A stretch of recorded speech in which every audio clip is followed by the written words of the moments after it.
Ladies and gentlemen, welcome to the show. It is the Voice of Onewheel hanging out with you on another Thursday afternoon. Get this crap off. Grzyb, what is happening right now? I'm snowed in. That's what's happening. We have been on here for about an hour or so, and as many things that could have gone wrong have gone wrong. Our music crapped out right before the show, and we said, you know what? Who gives a shit? You don't need music. You need great guests. You need great content. And you need an awesome co-host, and that is Mark Grzyb from Oak City Onewheel. We're so happy you're here, dude. We got a big show today, and I know Austen Silva, Mercedes Silva, they're already here waiting, so we should probably not take too much time. Are you good? Are you ready? You've got the megaphone? I see you. I'm good.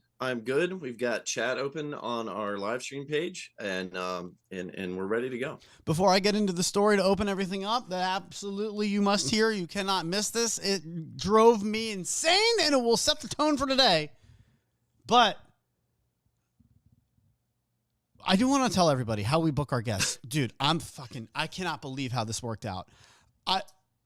You need to all listen to the No Limits to Ride podcast later on today. They're going to be great. And I hope that everybody understands that when we booked our guests, which looks like right after they did, who are having our exact same guests on today, dude, I feel awful. I had no idea that Austin was going on that show. And then so is Lemonade Float Co. They're going on that show as well today. So you're getting a whole bunch of our guests on two different shows, ours here at noon, and then make sure you listen to the No Limits to Ride podcast. Those dudes are awesome. I just wanted to give them a shout out. I love more shows doing more stuff around One Wheels. Correct, Greg?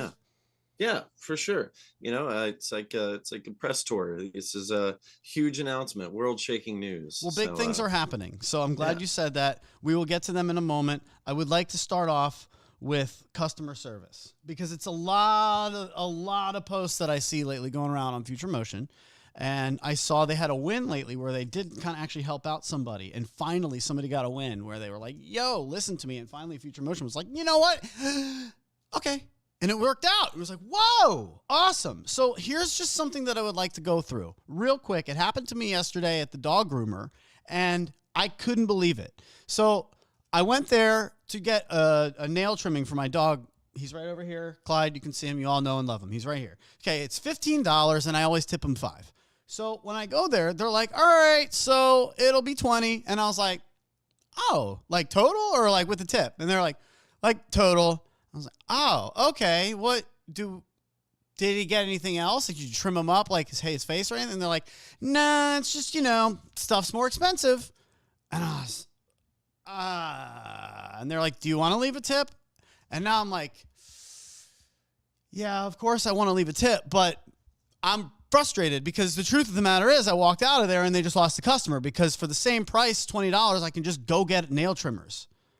So what I'm trying to say is that it's a convenience. Like you can't just raise your rates, start raising prices and just raise and not give anything in return to me. You can't. I think we're past the point of, yeah, shit's getting expensive and that being an excuse. If Onewheel's going to come out with a $3,200 board, like it better have a bunch of great new stuff with it. And it better not just be, yeah, it's more expensive because, 2025.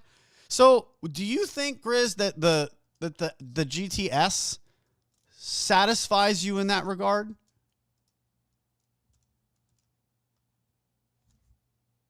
I think the GTS is a great board. I think I don't have one myself. I have a lot of friends that have one. I have several friends that have two or three. There is a small portion of people out there who have some random issues that seem to be related to hardware or software or a combination of the two. Something going wrong, but for the most part, people love them, right? Yeah, people love them. I mean, they're the most powerful stock board you can get. I'm actually giving Future Motion kind of some flowers today. And the reason I wanted to start with this is because not only good on them for coming out with a real board that you can actually be like, all right, well, it's worth it. I mean, the GT I was not impressed with that board. I have it. I ride it. It's wobbly. It's you know what I mean? Everybody knows the same things with the GT. I need to get it looking like yours with those low WTF rails. But we'll get Austin and Mercedes here in on this because I wanted to say a shout out to not only Future Motion, but my boys over at Craft and Ride, because I ordered the owl lifters, and we're going to talk about owl lifters here after we talk to Austen and Mercedes. So if you've ever wondered about like what these bindings are for your board, this is pretty awesome. Like, and what I wanted to highlight is as soon as I ordered them, I got an email from Nick, co-founder of Craft and Ride. Hey, Adam, I wanted to thank you for your order. I really appreciate your support. If you have any questions about your purchase or anything else, you have a direct line to me here. You can reply to this. I should probably not put his info on the line, but okay. Well, either way, I thought that was just the littlest tiny thing, but it's above and beyond for me. Austen and Mercedes, let's get them in here. What does that matter to you? Just a little bit from a company, even if the dog walker was like, or the dog trimmer was like, yeah, here are some treats on the way out. That would have been enough for me. Do you guys feel me on this, or am I being picky? No, yeah, it's all about the little things. I think the little things are important. In every way you handle customers and the whole experience you have interacting with the company. It's all important for sure. Well, with that being said, then let's talk about the things that are happening with the ORL. That's why everybody wants to talk to you guys. Hi, Mercedes. How are you today? Good. How are you? We're glad you're here. Tell us all about it, because I want you guys, I'm basically the layman. I want you to treat me like I know nothing. I want you guys, Mercedes, why don't you do that? Can you tell me what the ORL is in case anybody's like, wait, what's happening? What is this racing league and who can join it? Anybody on a stock, or it doesn't have to be stock, but OEM future motion board is included in rankings. They're now, so the ORL rankings are for racers going to all these different events. You can gather up points. Austin's honestly just a little bit better at explaining this than I am, but give you the basics. So yeah, if you're on a future motion board, you're going to any of the races that are included in ORL. We're trying to be more inclusive than we've ever been this year for getting races into ORL. There's only a few different qualifications for it, and we can go over those later. And yeah, you gather up points over the year, and there's a season champ, and then you can make it to Race for the Rail based on your rankings within ORL. So Race for the Rail is the holy grail. Yes. Okay, good stuff. So Austen, what are the new changes? Because everybody wants to talk to you right now. You guys are going on a podcast freaking press tour. What are the big changes happening in the ORL this year? I mean, there's a lot of changes actually. We are, we went from 2021, 2022, we had 3 races that were counted towards points that got you into Race for the Rail. 2023, 2024, there were 6 races. And now we lowered the barrier to entry even further to include a bunch of small events to encourage, more local community leaders to start their own events and, allowing them to get involved with less requirements, basically lowering the requirements to just accurate and precise timing equipment and following some pretty straightforward rules. So yeah, it's just, we're trying to grow the sport, and we want to build a system that'll accommodate many events going forward. So the biggest changes in the structure of the event, we went from a system that was 2 tiers. So you had 6 races, 3 of them were worth more points, and then 3 of them were worth a little less points, but it didn't really accommodate anything in between and like anything beneath the regional level. So this one basically scores each event as a percentage. So a small event that's just starting off could participate at say 15%, and something like Race for the Rail, some of the best events that have the most people going into it, the highest stakes, highest competition, could be worth 85, 90%, and everything in between. So those are based off of 4 criteria. The first criteria is competition, which basically takes the top 10 pro men in rankings and the top 5 pro women in rankings. And it says how many of those top 15 riders were competing at that event. And the second criteria is Uh-oh. The difficulty score. Got him. Uh-oh. The competition level, course difficulty, event size, prize purse. Yeah, the weights were changed last minute, so I forgot which one was again weighted. But yeah, so the first one's weighted at 30%. Second one, the course difficulty is weighted 30%. So that's based off of a rider survey that goes out to basically the same top riders. Plus, we also include, well, we expand the survey, so it's top 20 pro men, top 10 pro women, top 5 legends, top 5 Clydesdales. So we get a wider net for the survey. Any of those individuals that were at the event will get surveyed basically 4 questions. How difficult were the features? How difficult was the terrain? How fast was the race? And how long was the race? And we take those, put them together for a 1 out of 10 score, and that is worth 30% of the event score. The third one, the event size, that's worth 25%. So that's basically across all of the ORL classes, how many racers participated, how many racers competed at the event. And that's scored out of 100. And then the last one worth 15% is the prize purse, and that's total cash prize paid to all ORL competitors. Awesome. Awesome. I think that's great. I think, I think it helps elevate, racing. I think it helps elevate every event. And that's, that's something we're really big on with our event. I'm with Oak City Shredfest. And we've been doing a survey for years, and I hope that, is that feedback going to make it to the events themselves too? And that way they can kind of use this rider feedback, because, we get a lot of it, but we don't get, kind of like 100% adoption of surveys. So if that's something that you guys are helping do, I think it's wonderful for events. Yeah, for sure. Those 4 criteria will be made public, and the responses will be private. So we can encourage honest responses. And then we'll also collect a couple other questions from those individuals that will go directly to the event organizers for kind of a direct feedback loop. Awesome. That's really great. Let's see. So what do you think about the process that went into this? So I know you guys, I heard some rumors kind of even during last season of some changes for this year. And I know ORL meets the commissioner and all the participants meet a lot, and I'm sure it's been crazy. How did this shake out? What were the challenges?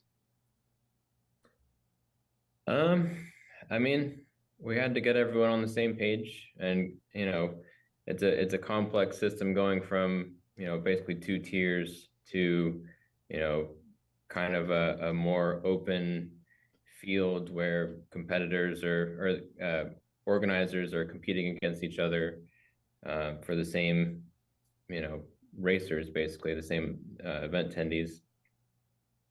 So yeah, it was difficult, just in that we had to get everyone on the same page. We had to vote on certain weights, and when I designed the system, which was actually 3 years ago, I had the duration as a criteria. So we ended up adding a couple criteria and then taking some away, and then we finally landed on these 4 that kind of made the most sense to keep. So there was a lot of back and forth, and with however many committee members there were, I wasn't in that whole process too. I sat in a couple meetings just to kind of brief the system and go back and forth in the later stages of it. But it's difficult getting 5, 6, 7 people together, to chat about all these things, and having everyone have enough time to go over things. So it's a process. Yeah, I imagine so. I know there's a lot of awesome people helping it all come together, though. So let me see. I'm really happy to. I'm really interested to see how kind of these scorecards come out. And are you I think I heard in the webcast, are you guys working on kind of a sample to show off like how it would have worked last year? Yeah, so right now I'm collecting historical data for 21, 22, 23, 24, and then I will basically put together what I've sent out surveys basically to rate your course for, I think I included like 70 racers. So that'll just be like one score that's applied to the last 4 years, so it won't account for any changes. So we may just do the last 23, 24 to make everything most relevant. But yeah, we'll have historical data that'll show, kind of timeline. This is what it was 22, 23. This is what it was 24. So riders kind of know what to expect going into 2025. We'll also have an event score calculator, so anyone can go in on the website, plug in those numbers, like how many people they'd expect to be there, how many, what the prize purse was, and kind of how everything affects the event score. And then I'll also have the base points, which is what so we're doing base points from first place to 25th place, and the event score is basically multiplied by those base points to get the point distribution for that race. So all that information will be available on the website for people to mess around with and kind of familiarize themselves with before the season starts. I don't think that many people realize, like, he's on the factory one wheel team. Like, do we realize that? Like, you ride for one wheel, right? Yep. What is that process like, man? I mean, is that where? First of all, do you live at the warehouse? I was joking with Grzyb earlier that, like, I wonder if these dudes just like live at the store. Do you have a bed there? Our van's in the parking lot. Yeah, we're in the office. We don't live in the office itself, though. We do not live in the office, no. Grzyb, it's the dream come true. I just wanted to let everybody know, like, this is like from the horse's mouth. Like, he's team one wheel, factory team. Well, both of them are. They're both on the factory team, and they've also both been doing a lot of upgrades to the van too, haven't you? We have been. Wait, so you guys live the van life? Is that real? Yep. Oh, that's what you meant by, okay, our beds are in the parking lot. Okay. Time out. Grzyb, I'm taking the wheel. Have you ever had the knock? I'm fascinated with the van life, and I want it so bad. Have you ever had that scary knock in the middle of the night? You guys you got a crazy story? Multiple times. Really? Yeah. Tell the people what the knock is, and then give us a little. What's the knock? So it's basically just somebody coming, knocking on your window and being like, hey, you can't sleep here. Like there's really only been like a couple times out in the Highlander, but out in this parking lot, whenever we first got here, people like security comes around pretty frequently and stuff. And so like they weren't familiar with us. So we had to deal with that a few times, but they were just like, oh, you work here. Okay. Like you just got to show them something that proves that you work here, and they're all good with it. That's amazing. But if you're like out somewhere where, there's like been a couple of parking lots, like parked parking lots that I was like, oh, this will be fine. And, you either have like security or a police officer that comes through and is like, actually, you can't sleep here from like 10 p.m. to 6 a.m. And so you're like, oh, okay. So you got to kind of take your window shades down and meander on. I mean, I'll take that knock. I'm worried about who the fuck is that knock? That one scares me. They're just people messing with you knock. Oh, no, thank you. Oh, no. Haven't had any of those. None of those. Okay, good. We also have a big dog bark that like anybody comes by and there's a dog barking in the Austen has that perfected? The car, so. I do, yeah. Grzyb, back to you, homie. I was just curious about all that. It's awesome. Yeah, man. I actually went around the country in my RV in the 2023 racing season, and I wouldn't trade that for anything. It was such a fun experience. Are you guys doing the road trip again this year? Because I think last year you hit a lot of events in the van. You've got van upgrades. Where are you headed? Are you going to make them all? We're not going to make all the events this year. I think mostly we probably won't make it to many of the East Coast events, unfortunately. It extends how long we're on the road. Some of our trips last year were like 2 months long, and like actually the XRC was delayed because we were gone for so long, and we want to make sure like we're spending enough time in the office that, we're not gone and delaying projects moving forward. Yeah, I get that. Hopefully, I know we're going to see some factory team racers here on the East Coast, so I'm interested to see what the distribution is. I think the real question is, have they ever sat, Grizz, have they ever sat in a tree net? I don't know. Did you guys get in the tree? I know there was one at Seek and Shred last year. Were you guys there? Never got up there. I don't think I've sat in one before. That'd be really cool though. I'm definitely open for that. We'll have to show some pictures. All right. Anything that we need to know, anything we need to get out there for everybody to know? Questions? Chris, are there any questions in the social media lounge? You guys, if you have any questions for these two, feel free to pipe them in. We've got them for a couple more minutes. So if you do have any questions for them, hit us up in the live chat. We do appreciate you being there. In fact, we are serving today popcorn with Parmesan cheese. Oh, get ready for it. Have you two ever had that? Austen, Mercedes? No. That sounds really good. Oh, you're welcome. I'm telling you right now, next time you do, just sprinkle a little in there, a little Parmesan. Woo! From your Italian brother from another mother. I'll tell you right now, this is good stuff. Sounds really good. Do we have any questions for them? Looks like no questions, all stoked. They covered it. All right, all stoked, no questions. Anything that we left out for the people, my friends? Did we lose them? Austen, is there anything that the people need to know that we haven't covered yet? Like anything ORL related, anything one wheel related, FM related? What do we got? Any events organizers out there that want to get in on the 2025 or 2026 season, applications are open now. I think the application link is in the ORL Instagram. So why would anybody do that, and why do you need them? Why do you need event organizers, and why would anybody take that on? Well, give them an incentive, right? Like talk them to it.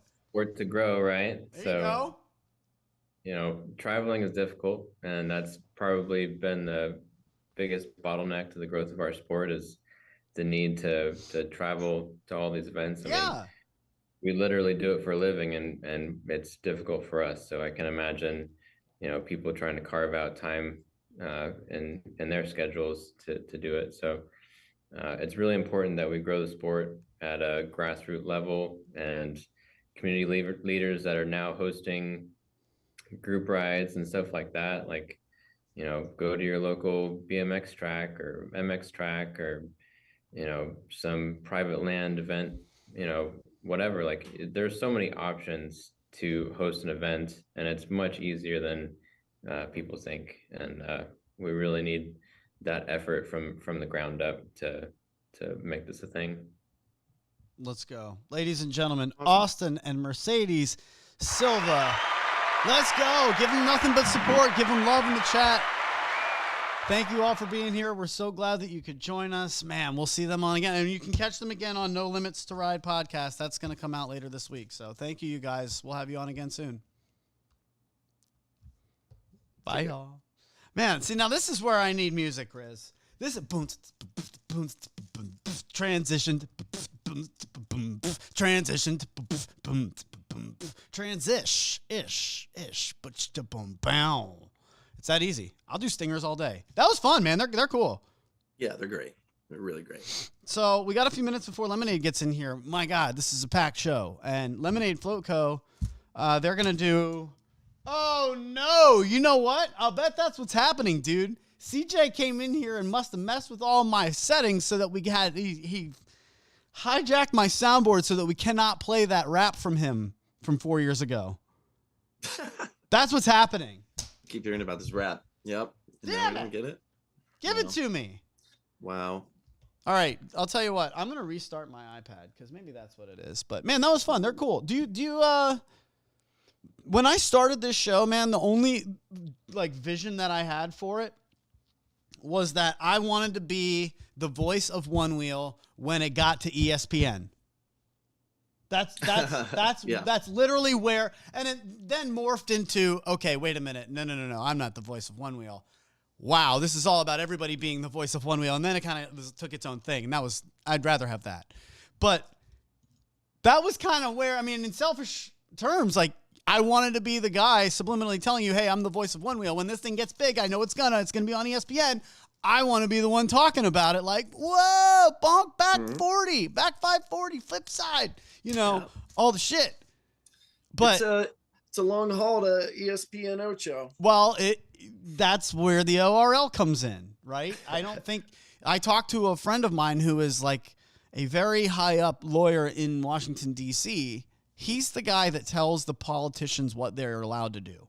It's wild. You turn on C-SPAN, he's the one standing next to the Speaker of the House. And when either side tries to pass a bill, they go, can they do that? And he's like, no, they can't do that. Or, yeah, they can do that. So, like, this guy knows what he's talking about. I said, how do I get Onewheels on ESPN, man? And he goes, the first thing you would need to do is have some sort of circuit. You have to have a circuit that people can kind of, like, follow and track and go to. And I think that's what the ORL is for Onewheels, right? Yeah, it's the best thing we got for it, and that's definitely the way it can grow. I could see, ORL offering, events, kind of a racing broadcast package in the future, or there's some other companies even trying to do that and get into that. But it'd be awesome to see. It'd be really great to see a kind of a similar look and feel to each races, broadcasts, live streams, and drone flights and things like that. But we're getting there. There's some years one events will set some new standard for doing some cool thing. I mean, some years it's we've had some really cool drone pilots come our way at Oak City Shredfest, and Amped Electric Games is out there trying to shoot and work with a bunch of events and have some of their own events in the EUC world. So, it's a possibility. I like to say, look at where disc golf has come in 7 years, but you can't watch a live event for disc golf without signing up for US, Pro Disc Golf Tour or the Disc Golf Pro Tour. So you can watch all their broadcasts. There's clips out there, but they run the broadcasts. They, release the footage. People pay for a television channel that they watch all these events live on. It's pretty wild, but it's helped grow their sport tremendously. Man, this is the stuff that you need, the stuff that dreams are made of. We're just not going to get it, dude. We're not going to get it. I'm trying so hard to get this for you guys, but it's not coming through the board. Oh, man. The rap. Oh, man. Oh, I know how sad you are. I am heartbroken. I can do it this way.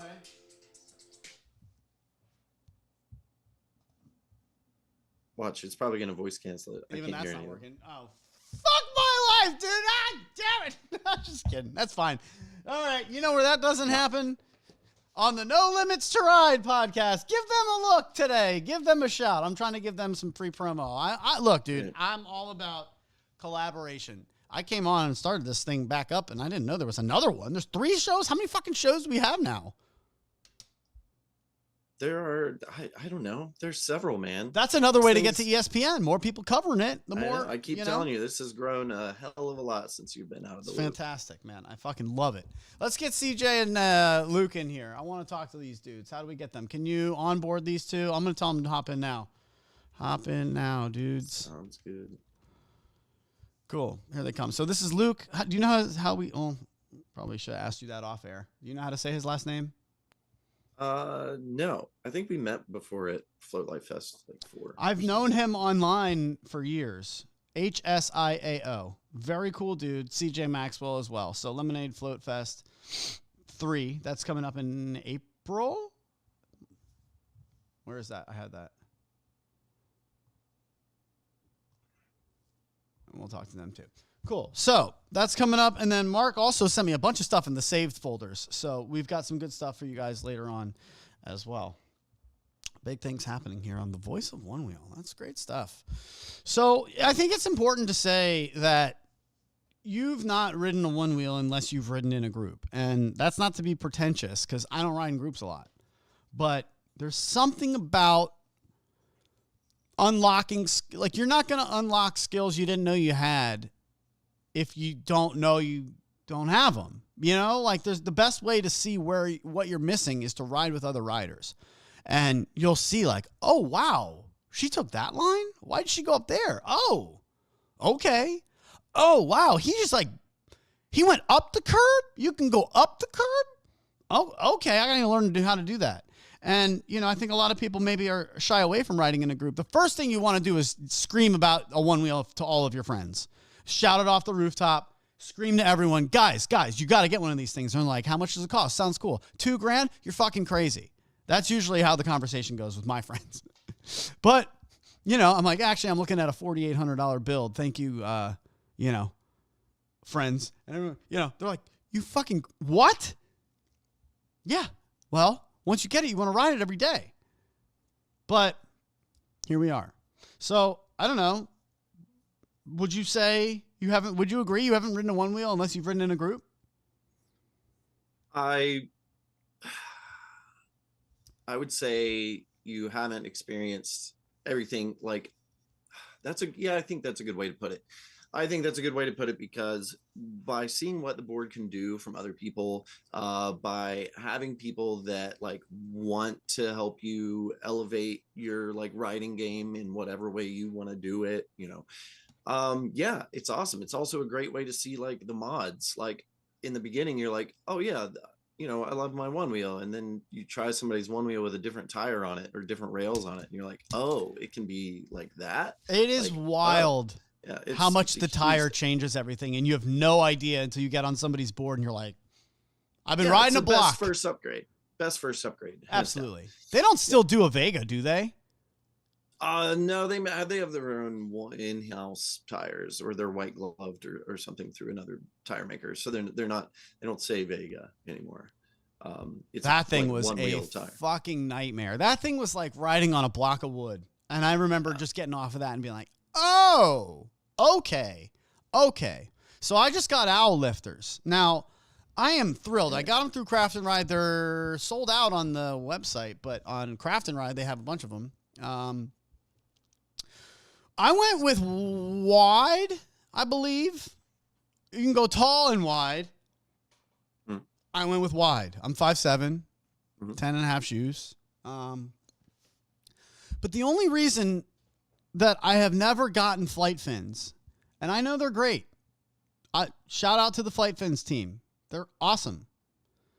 I don't ride with my feet that close. There's no way that's going to happen. I ride on the outer absolute furthest edges of the board. Yeah, it's personal preference. It's personal preference. Thank you. Yeah. I mean, that's okay. Everybody rides with, some people ride with one flight fin and one lifter because they ride. Really? That's interesting now. Yeah, some people put their back foot closer to the tire and their front foot closer to the front edge. So if you had both, you really... Oh, you like that? Well, both. Having both on there is sketch. That's the sketch 5,000 board. Oh, okay. Locks you in? Well, it's just you've got a lot less like room to slip out. Like, if you're... sometimes even a back flight fin can kind of hook and grab you on the way out. But yeah, I've seen friends do it. Jason Baker did it for dirt surfers, I think, or one of these races, and we all gave him crap about it. I think he ended up torquing his ankle. That may have been unrelated. I might be lying, but I'm a big fan of lifters. I've got what are called the OG lifters now. I've taken them off every once in a while. I put them on. Sometimes I just ride with one. Does it make it feel unsturdy now after riding with them? Do you feel like you can't ride without them? I don't feel like I can't ride without them. Because I don't want to ruin my experience without them. You know what I mean? Yeah. No. Yeah. It's like I do like when I'm not riding with them, I do like to at least have something like gripples or really like good grip under my foot. So my foot's not as slippy. And something as small as gripples can make you feel a lot more locked in. But what happens is like, okay, so I learned how to do a curb nudge without foot hooks. And then, you get even better at them when you get lifters or flight fins. It's like you go from like 80-90% consistency to like 100. If you hit it wrong, you just kind of rip yourself up through it, and you're fine with lifters on. But you take them off and then you like can't curb nudge anymore, and you're like, got to relearn the basics. So Yeah. That's the one that's always gotten me. I've never been able to ollie. Like, I have hand-eye coordination with the best of them, but fucking foot-eye coordination, just, I don't know. Sorry, guys. Just never had it. So things like soccer never really worked out for me. But man, dude, I could not ollie on a skateboard. I just kept racking myself in the nuts. So Ollie's really difficult. it's hard, but I feel like curb nudging up is almost as hard. It's pretty hard. It's pretty hard. It's, you know, kind of like a 3 or 4 step movement that you do just all really quick. And it's really just about turning it down into like, you know, a 2 flake movement. But yeah, it's difficult. It's not a beginner trick, but it's one of the ones that every beginner wants, because you want that freedom of not getting off the board, motion of being able to, like, oh no, I'm stuck in a parking lot, like with no ramp. I've got to pick up my board. Yeah, so it's a great thing to do, but it's like you've got to learn, you know, the basics of a one wheel first. You got to learn how to bonk. And then you kind of just practice like stalling your nose and lifting your tire on a curb to get that feel down. Dude, did I tell you the time that I bonked and fucking, okay, so you know, like speed bumps? Yeah. I was like, you know what? I'm going to bonk this speed bump. Cool. And I had never like confidently, like I go over like little things. Dude, I fucking hit it like Bodie would hit it. And unknowing how that was going to send me, I mean, I fucking went way out there. And I just didn't realize like how my weight was going to go forward. And I landed so hard on my shoulder that day. It scared me away from bonking on cement. So I've been learning in the grass. And yeah, dude. So with these lifters, I feel like I'm going to have a little bit more confidence to try doing this stuff. Yeah, but, I highly recommend practicing micro bonks. Yeah, I mean, that I got all day. You know, but like when you send it and you hit it right on accident, hit something like this small, and just practice getting that timing, because your brain either wants it to be skateboard timing, right, where skateboard wheels were, or the center, and it's not the center either. It's, you know, it depends on the height of the object and what part of the meat of your tire it's hitting, and you have to kind of like start to learn when you kind of flick that nose and get that just little kind of shush of so that's what I was gonna and then you lift your back foot to let it get air, and like you just kind of get that combo down, and yeah, it's like rolling a tire down the hill. It's just gonna bounce and get a bunch of energy up every time it hits a big bump. You got to let it do that. So you're not aiming for the middle of the board. You're not aiming for the where the skateboard wheels are. To do what? To flick the nose forward? Right. To get that bonk timing, you want that object to hit, you know, where it's going to hit on the tire as the tire is kind of rounded. And then that's when you hit that and you let it get that air off of it. So if you can hit it at the right time, you kind of maximize that potential of just like getting every bit of that bounce. But don't you need like a flick out of it? But don't you need like a forward nose forward motion? It's just kind of like, it's almost like you just kind of like floor the accelerator, but with like kind of a like swish of your body. It's a real subtle movement. But yeah, all you want to do is kind of gas it, while also then once you're hitting it, you're letting your back foot come up so the board can get air evenly. So I love it. Yeah, I love it. Let's go. Clyde's ready to go. You can practice on really small stuff. You don't have to have a big bonk block. I mean, you can practice with a big piece of gravel. And if you're like, you know, if you're just running it over, you'll know because it's still in the same place. If you're hitting it one way, it'll shoot out. Like it's dude, one of the most fun things that I ever did in a group was like 3 or 4 of us. We were in a parking lot and we just found like a cool bonk rock. We were like, oh, that's like perfect for bonking. And so what we did was like we just put it in a spot and we kept marking, okay, I got this far. And then see, can you get this far? Oh, you got this far. All right, move it back. And we just kept moving it back, almost like playing horse. And it was just like, who could get the furthest? It was a lot of fun, man. Yeah, that's great. Yeah, and you can buy like bonk blocks out there now, right, made of silicone, and some of them are kind of intimidating, and some of them, I mean, even I'm a little sketched to hit sometimes if I'm not like riding at my best. But yeah, like bonking is really fun. And Where are our also, guests? What's happening right now? Where are my lemonades? I don't know. You send them the updated I link, sent them the right? update. I got nothing. They have a not chat seen. open with them or a text or anything. What's going on? They have not seen my latest hop in now, dudes. So that's cool. No big deal. But you know what? Why don't we tell them about some of the saved videos that are going on? I'll go over there and we can do that while we grab them. But man, I'm just happy to hang out with everybody. NASA says there's now a 3.1 chance. Oh man, is this happening again? That this asteroid is going to hit the Earth in 2032? The chance keeps growing. Did you see this story? No. It started out as like a 0.8 chance. Then it was like 1.2. Actually, it's 2.4% chance. Actually, it's a 0.1% chance that this will hit, statistically speaking. It's more likely to be struck by this huge asteroid than the likelihood of the Cowboys winning the Super Bowl next year. It's actually true. Wow, that's crazy. Sorry, Cowboys fans. That's crazy. All right. Well, I'm quite a skeptic of these things. Dude, it's the size of a football field. It sounds like Facebook's just trying to get your clicks. No way, bro. No way, bro. Let's go through some of these. That juicy interaction. Do you think this guy has enough protection? What do you think? For what's he running? I guess a one wheel. I mean, there's plenty of protection for a one wheel, unless if he's trying to go 50 miles an hour. I think he's making a joke because he says, you think I have enough protection or you think I need to get some more? Oh, yeah, it's definitely one wheel. So if you see this guy on the street, you're probably going to be like, this fucking guy.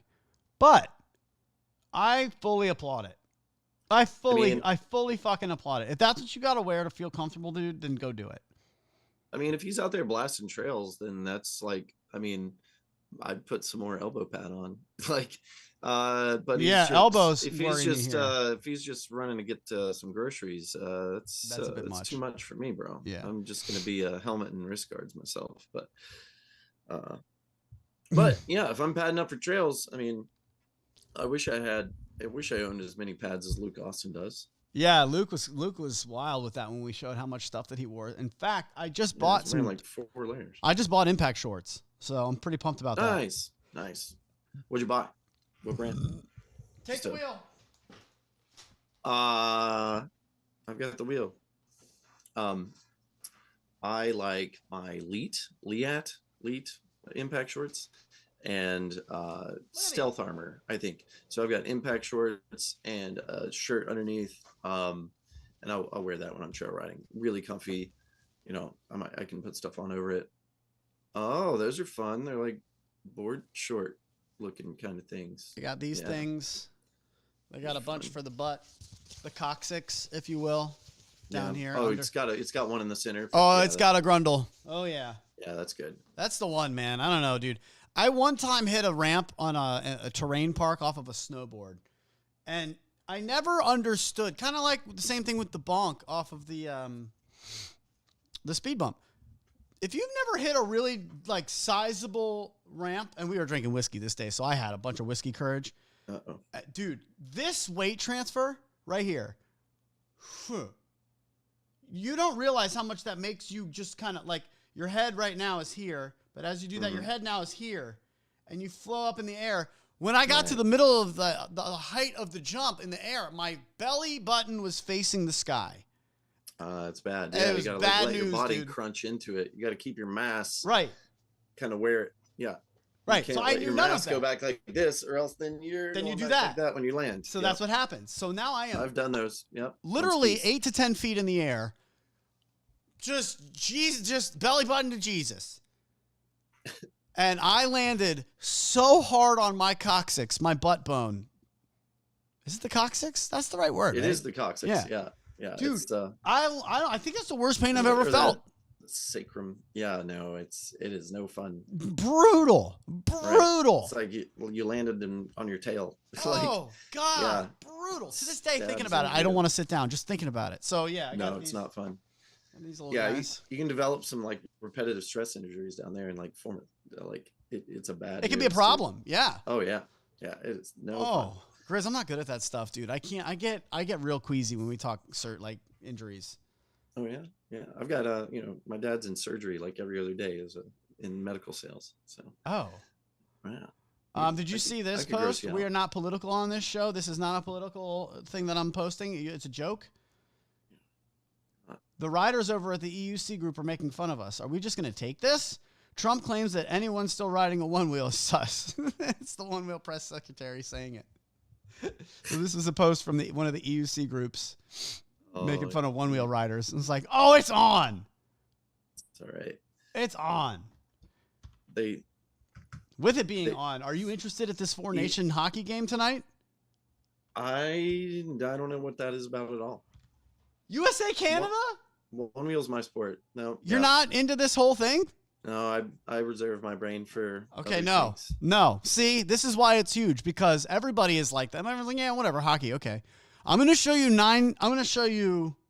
9 seconds into the last time these two played in this tournament, which was about a week ago. Okay, so just take the wheel for a second. Tell the people some good stuff about anything while I pull this clip up for you, because. What are you into? You're into. Well, you're into one wheels, cool. But like, what else are you into? While I pull this up. One wheels. The electronics. Electronics. Friends. Trail maintenance. Let's see. Putting on events. Yeah. Spending time with my girlfriend. Bro, look at how this starts off. Okay, this is the beginning of the game. USA versus Canada. All right, and they started, instead of an all-star break, they said let's just make a 4-team tournament. It's USA, Canada, Finland, and somebody else. I'm sorry, I don't know. Bro, you're showing me like 27 pixels. What's going on here? This is how the game starts. Okay, everyone just takes the gloves off. Straight into a fight. Oh, this is no good. Sorry, everyone. That's horrible for you. Okay, back to it. Straight into a fight. Okay, that fight's over. Then they go into the next fight, face-off. And they're like, yeah, fight again. That's fine. And, I mean, dude, 3 fights within the first 9 seconds of the game. Yeah. It was fucking absurd. The Canadians booed the United States national anthem, and then in the first 9 seconds of the game, there's 3 different fights, and the 2 USA guys that got sent to the penalty box are brothers. It's just a lot of backstory, a lot of cool stuff happening right now. And so the championship is a rematch tonight of these 2 teams, Canada versus USA. And with all the stuff between, the geopolitical stuff with USA and Canada, there's a lot of fuel to this fire. So I'm actually going to go to a sports bar and watch this tonight. There's a lot of red, white, and blue. There's not a lot of stuff to get excited about nationally anymore. The Olympics kind of suck. I don't know. All right. No, right on. Enjoy. So people are excited about this game. All right, he has nothing to do. He's like, you are not into sports at all. I dig it, dude. That's okay. Yeah, no. It's not for me. I was pushed too hard as a kid, did a lot of sports, and yeah. Really? Well, you're 6'4". I don't think people realize that. Yeah, 6'4". Played a lot of basketball. Did people try to get you to play basketball? No, they know better. Not now. I mean, as a kid, they tried to push you. Oh yeah, my dad was a coach. Yeah. I played a lot. I played a lot of basketball. Played a lot of golf. Let's see. Played soccer when I was really little, but I hated it. Well, so much running, and I have a surgery scar from when I was like 2 weeks old in my abdomen. And I used to get stitches after just hardly any running as a kid. Oh. But I was put into soccer, and I was miserable. Yeah, let's put him into soccer. See how that works. Yeah, so much running, dude. We can pull a parallel to One Wheels here. Yeah, this I is can still appreciate me, some sports ball events here and there, some major ones when it's not going to be a blowout. Well, but what I was going to say is that this is a perfect transition into look what happens when you push somebody to do what they don't want to do, right? So when you want a one wheel with somebody, let's say you have a spouse, and this is a great way to get them to hate a one wheel, to force them into trying to ride with you, to force them into trying to see the love that you have for it, and I think that if you let them get there on their own, maybe you might have a better chance of having a sports fan for life, aka a one wheel partner. We got somebody coming into the chat, Yeah. Grizz. What's happening? I think things are happening. Are they I here? think we got CJ. Guys, CJ, guys, what's up, bro? what the heck, dude? You good? Yeah, time zone stuff, dude. Just Things happen. It's all good. huge podcast stuff, How are we doing, man? I know you guys are hitting the circuit too. You got another podcast later today. Yeah. Are we ready for the float life? I'm sorry. Dude, we're more than ready, man. We've been kind of getting our stuff together and getting better and better at it every year. So, the planning started a little early this year, earlier than last year. I think I was looking in the first year.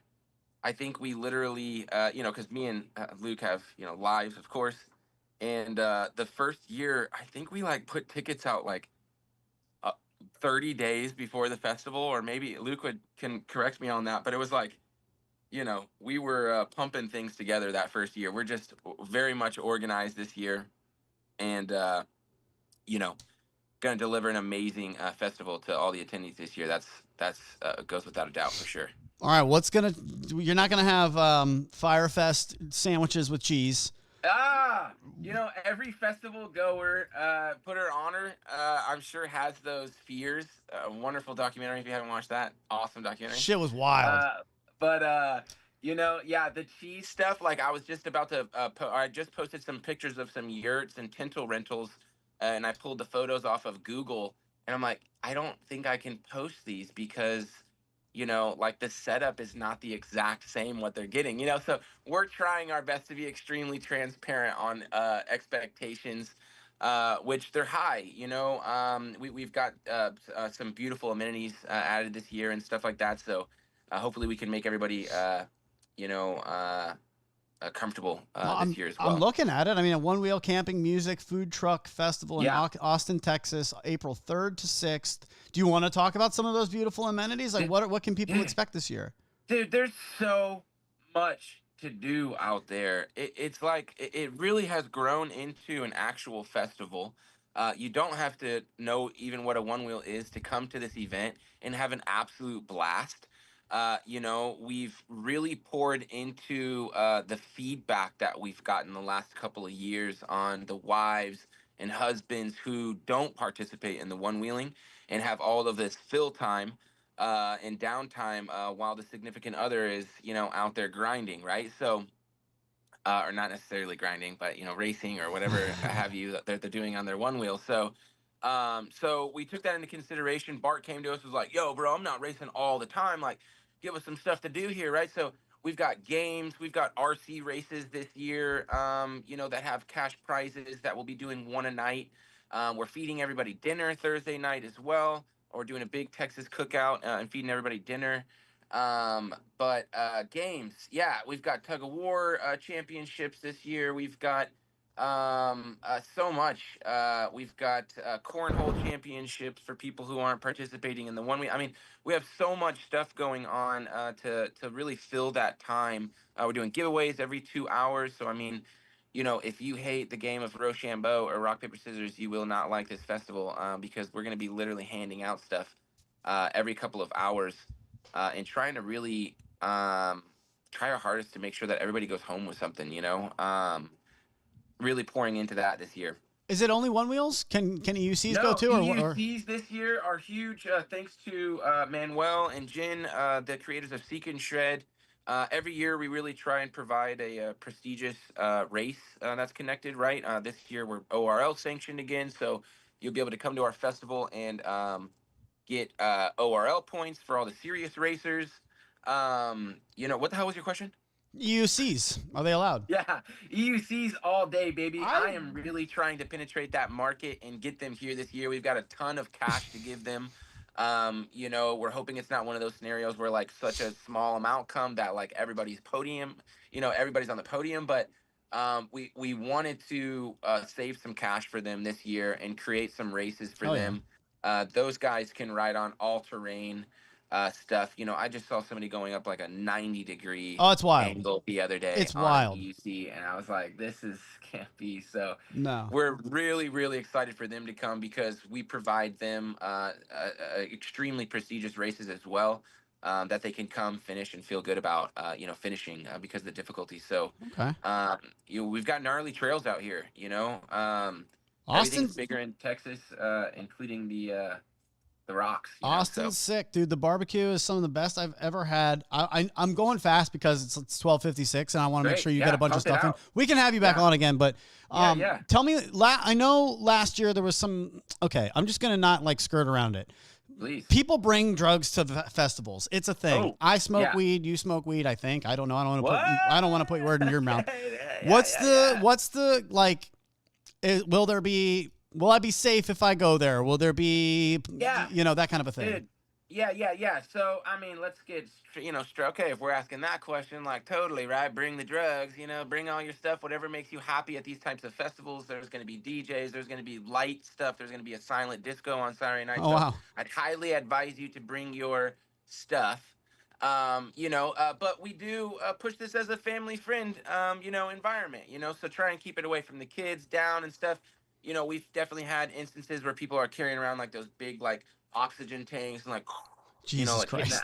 That's really kind of what I'm going for. If it's family event, but also I know who's coming to these things. Yeah. Those are nighttime activities. So usually the kids are asleep by the time the partying starts to happen and all that jazz. Okay. So, but we really advise to bring the family. I promise you, there is no abundance of drug use. It's not one of those festivals. Cool. Cool. But do people like to have a good time and the nightlife at these festivals? Absolutely. But we've never had any issues. It's a very safe environment. It's very family friendly, like I said. But we also like to have a good time. Grizz, do you want to get in here? I know we got just a minute or two left with him, but I want to make sure to make space. Hit us with something. Come on, give me something. Oh, let's see. How much prize money are you guys giving away this year? Dude, yeah, I think we said 18,000 in the post yesterday, but we're still adding on to it right now. So by the time the festival hits, we'll be well over $2,000 worth of giveaways. We just got another company to send us a couple of helmets. I was looking at the pricing yesterday. It was $600 a helmet. It's going up. Wow. We just really want to give everybody an opportunity to get something nice. We have tons of vendors coming in and sponsors just giving us stuff to give to you guys. And that's exactly what we want to do. Everything that's made in these festivals, every piece of profit that goes that comes out of these festivals goes right back directly into the next festival. So is there anything we really want to give you something, guys?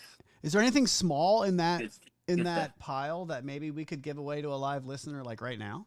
Yeah, I think so. I mean, I think so. Let's do it. Luke's here. Is Luke here? Luke, are you here, buddy? Luke jumped in. Can you hear me? Yeah, dude.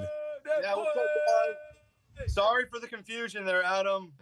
It's all good, brother. We'll do it again. We can go a little bit long, but I mean, what do you think? Is there a little something small that we can give away to somebody who's watching? Yes, definitely. Let's give away a ticket, man. Oh! No way. We can't do that. A ticket, dude. Do you really want to do that right now? I'm down with that. Grizz, get in the social media lounge. If you want a ticket to Float Life, to Lemonade Float Fest 3, holy shit, these guys are going to give one away right now. Take a contention on this, though, guys. Whoever gets this ticket, you have to share this in your local group, all right? Yeah. I want to get your city excited about coming out to Lemonade Float Fest. All right, that's fair. So, in order to receive your winning ticket, you must post about winning first, and then we will send you your ticket. That is the price of admission. That's pretty good for a $200 ticket. Or Beautiful. Damn. Yeah. Oh, March 1st, they increased. The price increases as well. So get your tickets today before March 1st. It also gets you in a pool to win a brand new Onewheel XRC as well. So, $2,000 plus dollar board. You can get entered to win if you're already going. Purchase your tickets before March 1st to be entered to win that XR. All right, here's how we're doing it. Grizz, you're running the chat, the social media lounge. That's your friends. That's your people. So I need you to manage this. Sounds good. Chat, Grizz, you're the guy, Grizz. First person to tell me the number will win. The number is the letter that the N is in the word lemonade. First person to get that right, just put it in the chat right now. Ooh. Got it. First person, put it in the chat. What's the letter N? How many letters in to the word lemonade is that? The answer's 5 if you can't count. First person to type 5 gets a free ticket to Lemonade Float Fest. Holy shit. That's really pretty fucking cool. Thank you guys for doing that. Who's in there? Dude, heck yeah, Adam. Thank you guys for having us on there. Sorry about the time issues there, but we'll snag you one more time before the festival, man, and we'll give some more stuff away. Dude, you're the We best. have a winner, You're the best. Float Fiend. So Float Fiend needs let's to go. reach out to That's us. a long-time Yeah. listener, not let's first-time go. caller. Let's fucking go. Tell them to DM us, man, and we'll hook them up with a code that takes away their admission fee All right. when signing up. What channel should they DM you guys through? Lemonade Floco. Lemonade Floco. Yeah, that'll be Sweet. fine. And then, yeah, man, we, totally. We want you guys there as well. So whatever we have to do, we'll, if we need to handwrite the wives, get babysitters for the kids. I'm down, dude. I'm fucking down. I know I have, it's April 3rd? April 3rd through 6th. Luke, are you at the store right now? Where are you, brother? Oh, yeah. I'm at the shop. I'm at the Lemonade Floco Sesh service shop right now. Where is that? Austin, Texas. Adam, we were trying to get you here when you were in town. I had a board ready for you to go. I remember that now that oh God, that was last year. Get him, Luke, Damn it. Get him. Damn it. Get him. He's the best. You were in Austin not too long ago. It was a year ago today, or a year ago December. I remember talking to you not too long ago. Yup. All right, so you guys are April 3rd? I got a April wedding 3rd. on April 5th. Fuck, I'll come down for Thursday. Oh, Lord. No, let's go. All right, you guys, thank you for doing this. We'll get that out to Float Fiend. Congratulations to them. Is there anything else? I know you're going to be on the you're going to be on a different podcast today, right? That was Austin and Mercedes, I think. Okay, so now you guys as well. Awesome. Yeah, Not we were taking with your- Scott Mendenhall yesterday. Okay. Another podcast, yeah. Well, dudes, I know you put on a good festival. I'm looking forward to hearing all about it. Hopefully, I'll see you on that Thursday as well. Thank you for giving away that prize. That's really cool of you. Hell yeah, Adam. Thanks, guys. All right, dudes. Well, that is our friends, man, Luke and CJ. Thanks, brothers. We'll see you again. We'll do it again. Love you guys. Love you guys, man. We'll see you guys soon. They're the best. Thanks, y'all. Oh, my goodness. Well, there they go. Here we go. I don't have outro music for you. You knew that was coming. But boy, what a fucking fun day it is. You can expect that every Thursday at noon, except for next week when we do it on Wednesday instead of Thursday. I am having a much-needed dude's trip to the Outer Banks. Grzyb is going to help me out and do it on Wednesday instead of Thursday. Grzyb, that was a fun show today, man. You did a good job. There was a lot of moving parts. Oh, I'm sorry. Come back. I said, yeah, it went well. It went really great. Nice to see Austin and Mercedes, and it's cool to see Luke and CJ again. Yeah, man. We'll have them on again. Thank you for doing what you do. And for all of you out there, just keep fucking riding. Have a great day. We'll see you guys next time. Peace.